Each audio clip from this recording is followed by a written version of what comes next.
తీసుకురావాలి ఆంధ్ర రాష్ట్ర ప్రజల దృష్టికి. ఎందుకంటే ఇటీవల కాలంలో పదే పదే సాక్షి పత్రికను అడ్డం పెట్టుకొని తప్పుడు రాతలన్నీ కూడా రాస్తూ ఉన్నారు. ముఖ్యంగా మొన్న మధ్య యాక్సిస్ బ్రూక్ ఫీల్డ్ తోటి రాష్ట్ర ప్రభుత్వం ఒక పీపీఏ అయింది మన ఎస్బిటిసిఎల్ నుంచి. దాన్ని తప్పుడు రాతలతోటి ప్రజలను తప్పుదోవ పట్టిస్తూ ఉన్నారు. దాని గురించి పూర్తిగా ప్రజలకు తెలియజేయాల్సిన అవసరం ఉంది కనుక మీ ద్వారా ముందుకు వస్తూ ఉన్నాము. యాక్సిస్ అను బ్రూక్ ఫీల్డ్ కలిపి మనం రాయలసీమ ప్రాంతంలో దాదాపు 400 మెగావాట్లు మనం ₹4.60 పీపీఏ చేసామన్నమాట. ఇది పీక్ కవర్స్ని, దాని పీక్ కవర్స్ అంటే మనకు పొద్దున పూట 6 నుంచి 10 దాకా, అట్లనే సాయంత్రం పూట 6 నుంచి 10 దాకా మనం పీక్ కవర్స్ అంటాము. అక్కడ విపరీతమైన పవర్ షార్టేజ్ ఉండటం వల్ల మనం చాలా పెద్ద ఎత్తున బయట పర్చేజ్ చేస్తూ ఉంటాం అనమాట. ఎక్కువ రేటుతో పర్చేజ్ చేస్తూ ఉంటాం పవర్. గత ప్రభుత్వం ఇదే పీపీఏని, యాక్సిస్కి సంబంధించిన పీపీఏని ₹5 పైచీలకు డబ్బులతో 12 పైసలు పైన పైచీలకు పంపిస్తే మనం దాన్ని మళ్ళీ వాళ్ళతో మాట్లాడి, ఎవరితో యాక్సిస్ వాళ్ళతో కానీ బ్రూక్ ఫీల్డ్ వాళ్ళతో పిలిచి వాళ్ళతో మాట్లాడి మాకు ఇంత పవర్ ఇవ్వాలి, దాదాపు మేము ₹4.60 మాత్రమే చేయగలుగుతామని చెప్పి మనం పీక్ అవర్స్ని డిమాండ్ని మీట్ కావటం కోసం మనం ఈ ప్రయత్నం చేసాం. ₹4.60 ఇచ్చాము. దాన్ని సాక్షిలో పదే పదే తప్పుడు వార్తలు రాయటం కాకుండా వాళ్ళ మనుషుల చేత, వాళ్ళ అభివాళ్ళ చేత కూడా, అందరి చేత కూడా తప్పులు ప్రచారం చేపిస్తూ ఉంది. గతంలో కూడా మీరు చూసి ఉంటారు, 19 నుంచి 24 దాకా వాళ్ళు ఈ విద్యుత్ వ్యవస్థను సర్వనాశనం చేశారు. 1,29,000 కోట్లు పైచీలకు అప్పులు చేసేసి భారాలను వేసేసి వెళ్ళిపోయారు. పోయినసారి కూడా ఇట్లానే షార్ట్ పవర్ పర్చేసెస్ ద్వారా దాదాపు ఒక సంవత్సరంలోనే 10,000 కోట్ల పైన ఖర్చు పెట్టారు. మనం ఇట్లాంటివన్నీ కూడా ఖర్చు రాకూడదు, ప్రజల మీద భారం పడకూడదు. మనం మిగులు విద్యుత్ తోటి రాష్ట్రాన్ని వాళ్ళకి అప్పచెబితే ఈ రాష్ట్రంలో 9 సార్లు విద్యుత్ ఛార్జీలు పెంచడమే కాకుండా మళ్ళీ విపరీతమైన అప్పులు చేసి భారాన్ని ప్రజల మీద వేసి వెళ్ళారు. పోయినసారి మీకు చెప్పాను, 19 నుంచి 24 మధ్యలో దాదాపు ఎఫ్పీపీఏ ఛార్జెస్ దాదాపు 20,000 కోట్లు చేసి వెళ్ళారు. అది ఇప్పుడు ప్రజల మీద భారం పడుతున్న సంగతి కూడా మనందరికీ తెలిసింది. దాన్ని కూడా మేమేదో కరెంటు బిల్లులు పెంచామని చెప్పి తప్పుడు ప్రచారం చేసి మా మీద బురద జల్లే ప్రయత్నం చేశారు. ఒకసారి దాన్ని తిప్పికొట్టాము. పదే పదే వాళ్ళు ధర్నాలు పెట్టడం, అసెంబ్లీలో క్వశ్చన్లు వేయటం చేస్తే దాన్ని అసెంబ్లీలో కూడా దీటైన సమాధానం చెప్పామన్నమాట. మా ప్రభుత్వం అధికారంలోకి వచ్చిన తర్వాత ₹1 కూడా కరెంట్ ఛార్జీలు పెంచలేదు. రాబోయే రోజుల్లో కరెంట్ ఛార్జీలు పెంచకుండా ఉండటం కోసం చేసే ప్రయత్నం చేస్తూ ఉన్నాం అన్ని విధాలా. అదే కాకుండా వీలైతే ముఖ్యమంత్రి గారు అయితే కరెంటు ఛార్జీలు తగ్గించాలని కూడా చెప్పే భాగంలోనే ఈ యాక్సిస్ బ్రూక్ ఫీల్డ్కి సంబంధించిన మనం పీపీఏ చేసుకోవడం జరిగిందనమాట. మీరు ఒకసారి చూడండి, గమనిస్తే వాళ్ళు 2022 నవంబర్లో ₹5.12 ఇదే పీపీఏ జగన్ గవర్నమెంట్ పీపీఏ చేసుకున్నారు. పీపీఏకి పంపించారు, ప్రపోజల్ పంపిస్తే మనం దాన్ని వెనక్కి తెప్పించి, మన ప్రభుత్వం అధికారంలోకి వచ్చిన వెనక్కి తెప్పించి పూర్తిగా స్టడీ చేసి అంత కాదని చెప్పి మనం ₹4.60 చేసుకొని solar, wind plus battery storage ఏంటంటే పగలపూట తయారయ్యే స్టోరేజ్, సోలార్ని కానీ విండ్ కానీ వీటన్నిటిని కూడా బ్యాటరీలో స్టోరేజ్ చేసి దానికి పీక్ అవర్స్ అంటే మనకు సాయంత్రం పూట ఎప్పుడైతే కరెంటు ఎక్కువ రూపాయలతో కొంటామో ఆ టైంలో మనం ఈ బ్యాటరీలో స్టోర్ చేసిన పవర్ని మనకి అందించాలనేదే దీని పీపీఏ అగ్రిమెంట్ అనమాట. వాళ్ళు గతంలో మీరు ఒకసారి గమనిస్తే వాళ్ళు యావరేజ్గా ₹9.30 పైన పవర్ని కొనుగోలు చేశారు. ఒక్క పీక్ అవర్స్లో పవర్ వాళ్ళు ₹9.38 పవర్ కొనుగోలు చేశారు.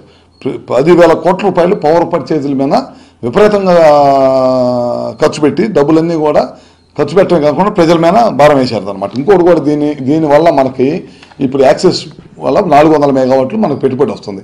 దీనివల్ల ఏంది లాభం అంటే దీనివల్ల 1,600 ఎకరాల నుంచి 1,500 ఎకరాల పైన, 1,600 ఎకరాల నుంచి 1,700 ఎకరాల పైన మనం లీజుకు తీసుకుంటాం రైతుల దగ్గర. ఒక్కొక్క రైతుకి ఎకరాకి ₹31,000 కౌలు రైతులకు కట్టే కార్యక్రమం చేస్తాం. ప్రతి 2 సంవత్సరాలకు 3 సంవత్సరాలకు మనం ఇంతని మళ్ళీ పెంచుకుంటూ వెళ్ళిపోతాం అన్నమాట. రైతులకు కూడా 5% 10% మనం పెంచుతాం ప్రతి సంవత్సరం కూడా. ప్రతి 5 సంవత్సరాలకు 2 సంవత్సరాలకు ప్రతిసారి పెంచుకుంటూ వెళ్తుంటాం. అది కాకుండా రాష్ట్ర ప్రభుత్వానికి జీఎస్టీ, దీని ద్వారా 9% జీఎస్టీ వచ్చింది ఇది మన ప్రభుత్వానికి. అదే కాకుండా ఎంప్లాయ్మెంట్, మన యువతకి ఎంప్లాయ్మెంట్ వచ్చింది. ఇది కాకుండా ఎనర్జీ సెక్యూరిటీ 400 మెగావాట్లు మన రాష్ట్రంలోనే మన దగ్గరే పవర్ తయారైంది. మన రాష్ట్రంలో పెట్టుబడులు వస్తున్నాయి, యువతకు ఉద్యోగం వస్తుంది, రైతులకి కౌలు వస్తుంది. ఇన్ని మేలు తీసుకొచ్చి చేస్తే వాళ్ళు ఎక్కడ కొన్నారు సెకీ పవరు తీసుకెళ్ళి ఎక్కడో రాజస్థాన్లో కొని రాజస్థాన్లో కొనటమే కాకుండా దానికి ఏంటి అనేది చూస్తే మీరు ఒకసారి ₹2.49 మేము చేసుకున్నాము. ఆ రోజు మీరు పెద్దగా గొడవ పెట్టారు మీ కూటమి ప్రభుత్వం. ఇవాళ మళ్ళీ మీరు ఎట్లా చేసుకున్నారని అడుగుతున్నారు. ₹2.49 చేసుకున్నారు, ప్లస్ 7 పైసలు మన సెక్కి కమిషన్ ఇస్తున్నారు. డ్యూటీ బీసీ డ్యూటీ కానీ ప్లస్ జిఎస్టీ కానీ ఇవన్నీ కలుపుకుంటే ₹3.05 నుంచి ₹3.10 పైన పడుతుంది. ఇది కాకుండా ఐఎస్టీఎస్ ఛార్జెస్ పడుతున్నాయి, మళ్ళీ లైన్ అక్కడి నుంచి ఐఎస్టీఎస్ ఛార్జెస్ పడుతున్నాయి. ఇవి మళ్ళీ ₹1.50 పైన పడతాయి. ఇవి కాకుండా మళ్ళీ మనకి అక్కడి నుంచి ఇక్కడ దాకా రాజస్థాన్ నుంచి ఇక్కడ దాకా వచ్చే ట్రాన్స్మిషన్ లాసెస్ ఉంటాయి. ఇవన్నీ చూసుకుంటే ₹5 పైచీలకు పైన పడుతుంది అనమాట. ఇది కూడా ఏంది, డే టైం పవరే. ఇది ఓన్లీ పగలపూట ఇచ్చే పవరు. 4 గంటల నుంచి 5 గంటలు మాత్రమే ఈ పవర్ వస్తుంది. ఈ పవర్లో ప్రొడ్యూస్ అయ్యే పిఎల్ఎఫ్ కానీ ఇవన్నీ చూసుకుంటే ఒకసారి చూస్తే మనకు పిఎల్ఎఫ్ చూస్తే ఓన్లీ 20% మాత్రమే సోలార్ ద్వారా మనకి పిఎల్ఎఫ్ వచ్చింది. ఇది ఇప్పుడు మనం బ్రూక్ ఫీల్డ్ యాక్సెస్ ద్వారా 60% అబోవ్ ఇవ్వాలి పిఎల్ఎఫ్ అనేది మనం ఖచ్చితంగా దీని రూల్స్లో పెట్టాము. ఇదే కాకుండా ఇది కనుక మనం 60% కనుక వాళ్ళు సోలార్ తోటి ఒప్పందం చేసుకుంటే ఓన్లీ 18 నుంచి 20% మాత్రమే పిఎల్ఎఫ్. దీంట్లో మనం 60% ఇవ్వాలని చెప్పి మనం నిబంధనలో చాలా గట్టిగా పెట్టడం జరిగింది. ఇది ఇవ్వలేని పరిస్థితిలో మీరు పెనాల్టీ కూడా పడిద్దని చెప్పి మనం చెప్పడం జరిగింది. ఈ అన్ని జాగ్రత్తలు తీసుకొని ఈ కూటమి ప్రభుత్వం చంద్రబాబు గారి నాయకత్వంలో ₹1 కూడా ప్రజల సొమ్ము పక్కదారి పట్టే ప్రసక్తే లేదు. ఈ అన్నింటి యాక్సిస్ సంబంధించి బ్రూక్ ఫీల్డ్కి సంబంధించిన ఈ ఒప్పందం పూర్తిగా అందరు అధికారులు నిపుణుల మధ్య దీన్ని వెరిఫై చేపించి దీనివల్ల రాష్ట్ర ప్రయోజనాలకు ఉపయోగపడే విధంగా చేయటమే కాకుండా పీక్ కవర్ డిమాండ్ని మనం మీట్ చేయటం కోసం చేసుకున్న ఒప్పందమే. ఇలాంటి ఒప్పందం వల్ల రాష్ట్రానికి నష్టం జరగదు. మనం వాడు ₹9.38 జగన్మోహన్ రెడ్డి ప్రభుత్వంలో కమిషన్ల కక్కుర్తిపడి మనకు వచ్చిన సోలారు ఉత్పత్తి, విండు ఉత్పత్తి, మన రాష్ట్రంలో ఉత్పత్తిని షట్ డౌన్ చేసి బయట ప్రైవేటు వ్యక్తుల దగ్గర విపరీతమైన పవర్ పర్చేసెస్ చేసి ₹9.38 పెట్టి పవర్ కొని విపరీతమైన భారం పెంచడం వల్లే పోయినసారి 2022, 23, 24లో విపరీతమైన పవర్ ఛార్జెస్ పెంచడం. డిస్కమ్ల దగ్గర నుంచి, జెన్కో దగ్గర నుంచి, మన పవర్ ప్లాంట్ల దగ్గర నుంచి, మన వీటీపీఎస్ పవర్ ప్లాంట్లు ఇవన్నింటిని కూడా సర్వనాశనం చేయటం జగన్మోహన్ రెడ్డి చేసిన కార్యక్రమం. ఇవాళ కూడా మళ్ళీ సాక్షిని అడ్డం పెట్టుకొని మనం ఏదైనా ఒక మంచి పని చేసి ప్రజలకు ఉపయోగపడే పని చేయటం, అదేవిధంగా మన డిస్కమ్స్కి ఉపయోగపడే పని కనుక ఏదైనా చేస్తే పదే సాక్షి పేపర్ని అడ్డం పెట్టుకొని మన మీద కుట్ర చేసే ప్రయత్నం, తప్పుడు రాతలు రాసి ప్రజలు నమ్మించే ప్రయత్నం చేస్తున్నారు. ప్రజలు ఒక్కసారి ఆలోచించాలి. ఏ నిర్ణయం తీసుకున్నా కూటమి ప్రభుత్వం ప్రజలకు ఉపయోగపడే నిర్ణయం తీసుకునే తప్పక ప్రజలకు నష్టం చేసే నిర్ణయం అనేది ఎప్పుడు కూడా తీసుకోమని చెప్పి కూడా మరొకసారి తెలియజేసుకుంటూ, జగన్మోహన్ రెడ్డి వచ్చిన దగ్గర నుంచి మీరు చూస్తూ ఉన్నారు, దేశంలో ఒక నిర్ణయం తీసుకుంటే ప్రధానమంత్రి గారు ఒక మంచి నిర్ణయం తీసుకుంటే ప్రజలందరూ కూడా వచ్చి సహకరిస్తున్నారు.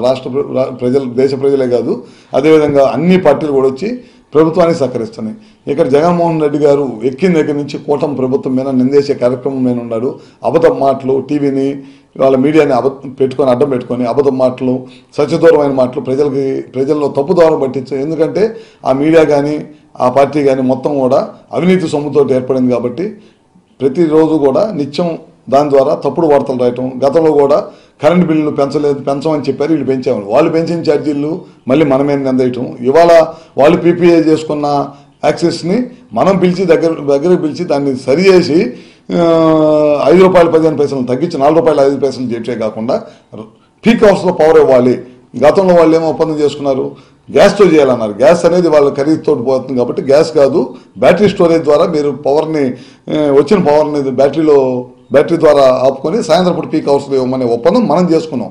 కంప్లీట్గా వాళ్ళు ఇచ్చిన దాన్ని మళ్ళీ తీసుకొని సరిచేసి, ఎక్కడైతే లోపాలు ఉన్నాయో సరిచేసి, ఎక్కడైతే అనవసరమైన డబ్బులు పెట్టారో 42 45 ఎక్కువ పెట్టిందని మనం తగ్గించేసి చేసుకున్న దాన్ని కూడా తప్పుడు రాతలతోటి జగన్మోహన్ రెడ్డి సాక్షి పేపరు పదే వీటిని తప్పుడు రాతలతోటి ప్రజల్లో పంపించాలని చూస్తుంది. ప్రజలను నమ్మొద్దు. చాలామంది మేధావులు ఉన్నారు. ఒకసారి మేము ఏదైతే మా ఎస్పీడీసీలు, మా డిస్కమ్లో అగ్రిమెంట్ అయినాయో వాటిని పూర్తిగా మీరు స్టడీ చేసి వాస్తవ పరిస్థితుల్ని ప్రజలకు తెలియజేయాలని చెప్పి మీ ద్వారా కోరుకుంటూ సెలవు తీసుకుంటాను.